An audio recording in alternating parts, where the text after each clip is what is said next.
Yes, you are warmly welcome back to another episode of our chats on the buzzwords in relation to the war going on between Israel and the terrorists that attacked them on October 7, 2023. This buzzword is a very sentimental one. We hear about civilians, innocent casualties. It is really truly devastating that so many people have lost their lives on both sides of this war in the Middle East. In reality, that is the fact of any war.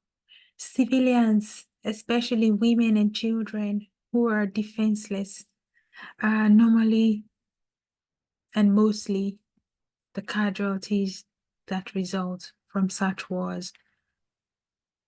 There's never been wars where the military number are more. I will doubt if there is the military casualties are more than the civilians. It's the fact of war. Gaza is a densely populated location.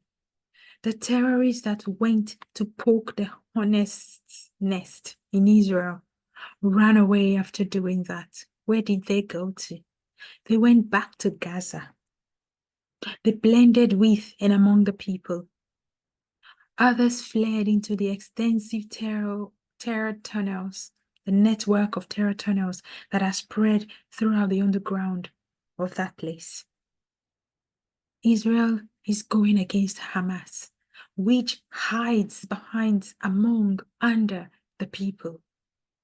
How could they not have civilians caught in the crossfire? You tell me. How? Hamas is known to hide among the people. Those who would be brave enough to put on the Hamas fatigue, military fatigue, would take them off and put on civilian clothes, and they blend with the civilians. How do you avoid the casualties? Hamas intentionally maximizes the civilian casualties because they want to paint a deceptive tapestry for the world. We have heard their leaders share over and over again about how they love death more than life, and how they want their people, more and more of their people, to go give their lives as martyrs for their cause. They even said it that the more that give their lives, the more deaths they record, the more inspired they are to carry on attacking Israel. What sort of people do that? You talk about civilian casualties. People with such mindsets who want their own people to perish would do all they can to have the extreme number and count of civilian deaths. Israel, on the other hand, does all that they can. I've never heard a military in the world that will announce to the enemy that they're coming. They will send text messages. They would distribute leaflets. They would make phone calls. They announce extensively because they are intending to come to that area so that the people would leave. They would move out of harm's way. We have seen how people attempted to leave, but they were stopped by Hamas from leaving so that they can use them as human shields. On who is to blame for the casualties then?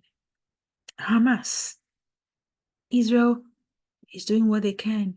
They have to go after the terrorists. They have to go and get their hostages, their people. But Hamas wants this.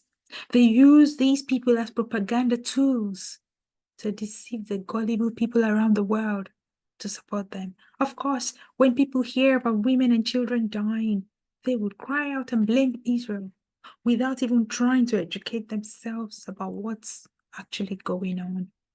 It's a shame how the legacy media and famous people around the world have become the mouthpieces for terrorist Hamas. They make up and inflate the numbers of casualties from day to day. And the legacy media, people run around and simply just repeat them. How come terrorists are now believed to be telling the truth about anything, especially about death counts? For goodness sake. Every single death on both sides is on Hamas. There would never have been anyone losing their lives if they did not go break down fences and initiated this war. One other buzzword I would add here, they talk about starvation, hunger. Seriously? I've seen food that have been abandoned, left to go to rot, trucks and endless numbers that are supplied to that location alone. There are other people starving all around the world. So much food have been dumped in that place. I am yet to see any adult or child that's actually starving as a result of this war. Forget about all those pretense, those children they bring from other places, maybe from Syria, children who are suffering from all other kinds of health issues that they bring to present them as children who are starving as a result of this war. Forget it. That's not true. Be reminded that we're dealing with terrorists here. There's nothing good that can come from them. They control everything, the narratives that the world gets to hear and see. Israel can only do what it can do, but it will continue until their hostages are brought home, their people are released and taken back home. The legal, right, sensible, just thing that terrorist Hamas needs to do is to release those hostages and surrender. There is nowhere in the world for them to hide. I will come back with some more buzzwords. Thank you for joining me. I'd love to hear from you. Leave your comments, leave your views. I'll see you later.